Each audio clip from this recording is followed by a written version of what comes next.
వరంగల్ జిల్లాలోని నర్సంపేట పురపాలక సంఘంలో 30 వార్డుల్లో గెలిచి నర్సంపేట పురపాలక సంఘంలో కాంగ్రెస్ పార్టీ జెండా ఎగరవేస్తామని 7వ వార్డు కాంగ్రెస్ పార్టీ కౌన్సిలర్ అభ్యర్థి గంధం నరేందర్ వెల్లడించారు. గంధం నరేందర్ మాట్లాడుతూ మున్సిపాలిటీ ఎన్నికలను ప్రతి ఒక్కరూ ప్రతిష్టాత్మకంగా తీసుకుని పార్టీ గెలుపు కోసం పనిచేయాలని తెలిపారు. 7వ వార్డు ఓటర్ మహాశైలు మీ అమూల్యమైన ఓటును చేతి గుర్తుకు వేసి నన్ను గెలిపిస్తే ప్రభుత్వం ప్రవేశపెట్టిన సంక్షేమ ఫలాలను ప్రతి ఒక్కరికి చేరేలాగా చూస్తారని అన్నారు.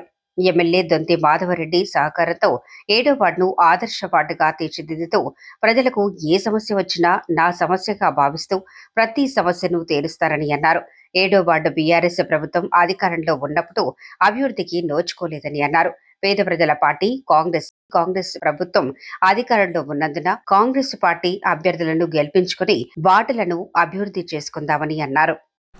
నేను గంధం నరేంద్రన్, నేను 7వ వార్డు నుండి కాంగ్రెస్ పార్టీ అభ్యర్థిగా పోటీ చేస్తున్నాను.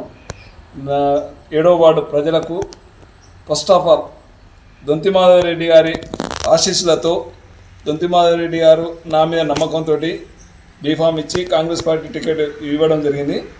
దొంతి మాధవరెడ్డి గారి ఆశీస్సులతో 7వ వార్డు ప్రజలకు ఎల్లవేళలా కాంగ్రెస్ ప్రభుత్వం చేసే సంక్షేమ పథకాలను అన్ని విధాలుగా మీకు అందే విధంగా చేసి మన వార్డు యొక్క డెవలప్మెంట్కు ముందుంటానని కోరుకుంటున్నాను. మీరు తప్పకుండా నాకు ఆదరిస్తారని, అభిమానిస్తారని నేను ఆశిస్తున్నాను.